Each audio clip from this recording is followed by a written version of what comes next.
I'm back for another scenario in Title Bout II, the game by Jim Trenzo that can be found at straightjabmedia.com. We're going to look this time at cuts. Now I can promise you that while I've been playing this game a lot since it first came out in January for the initial Kickstarter folks that got theirs, I also played Title Bout, the original, back in the 70s. So I've got a lot of Title Bout experience, but it does not necessarily mean that I have these rules perfected. So I'm showing you the scenario as best as I understand the rules. However, feel free to look at the rules or make comments below that says, Rick, you messed that up. So we'll find out. We're still looking at a fight between Tony Musto. He's a 6 slugger. You see that up there at the top. Versus Nathan Mann, a 7B. So in this scenario, Musto is in control, and we're going to check and see if he's in control. He was the last boxer that had something. CF1, so that's well within the 10. Random number 67. 67 is ring movement. So we'll take a look at the ring movement. At the top you can see left neutral.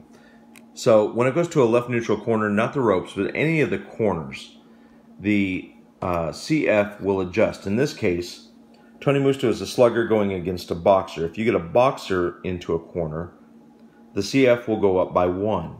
So instead of being a 10, Musto is now going to be an 11.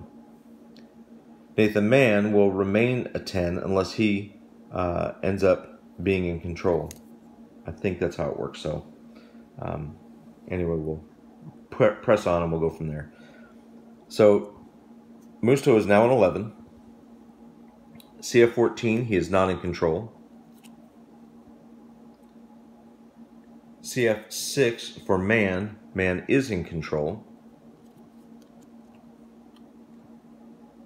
Random number 11, so he's landed a punch. If you saw the earlier video, Musto has a +4 on defense, which means the punches landed here are 1 to 32. So 11 is well within that range. We'll see what the result is. It's a 1 PB. That is a partial block. So that doesn't fit in here. Basically, the boxer was throwing a punch, and it partially got blocked, so it's not a 2 or a 3 point. It's a 1 point.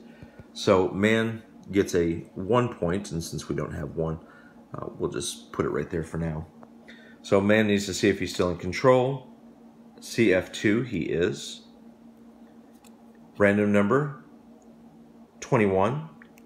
So again, it's well within the 1 to 32 range. The 28 +4, I'm not going to keep repeating it, but just reminding. And we see the result is a 64 cut. That's the result in that one. So we take a look at 64.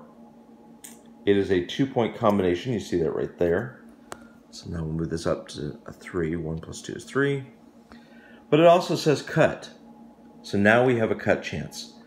We take a look at Musto's card, and we see he's got a cut rating of a 7. Basically, this guy's a bleeder. So let's find out what happens. We're going to flip the next card and take a look at the random number. Random number is 37. So we're going to look at a 37 on a 7 at the cut board. So we're looking at a 7 out of a possible 8. So yeah, he bleeds a lot. We're looking for 37. So we scroll down and we see D. D over here is a slight cut over the left eye. So we would make the notation on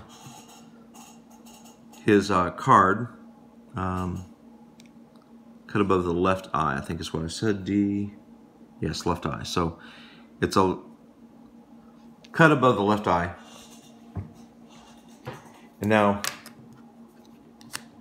we're going to pretend it's a new round, and Mann is seeing if he's in control. 6, he is. 10, he lands a punch. It's well within the 1 to 28, or 1 to 32 rather. 18 cut, so we'll see what 18 is down here, and that's a 2-point jab. So since we're pretending this is a new round, we'll put it at 2. But we also saw again that it was a cut. Now, earlier in the fight, we're just using our imagination that the other part already happened. he ended up with a cut over the left eye. So we're going to flip and we're going to take a look at the random number 44. And over here on the reopen previous cut, 1 to 50, we see previous cut has been reopened. So that slight cut over his left eye has now been reopened. And we're going to assume, just for the sake of the video, that we're now in the third round. And Nathan Mann is going for control again. See F7, he's in control. Random 20, that's well within the 1 to 32 because of the +4, don't forget. So it's all punch landed. 44 cut. So 44 would be a 3-point cross. So we'd move that up to 3. This is the example. But it is a cut chance, let's find out. And 12 is the random number. Remember, because he's already been cut before, we're going to look at the reopen previous cut. 1 to 50, previous cut has been reopened. Now the reason I did this one is I wanted you to see that when a cut over the left or the right eye has been reopened twice, it becomes a gash. Now a gash can cause a TKO. So at the end of this round, and I did not bring out specific cards for this, but at the end of the round, you would go to the TKO due to cut, and you would take a look. If it's in the first to third rounds, and this is the first time it's turned into a gash, you would flip and look at the random number. If it's a 1 through 4, the ref is going to call the fight. If it's round 4 through 6, you would look at 1 through 8, 7 to 9, 1 through 12, 10, it would be 1 through 16, unless it's the last round. If it's the last round, suppose you only got a 10-round fight, the ref isn't going to stop the fight in the middle of the fight. He's going to let it go, more than likely. So you would look at the 1 to 4. And you follow that same scenario all the way down. And that's how you handle cuts.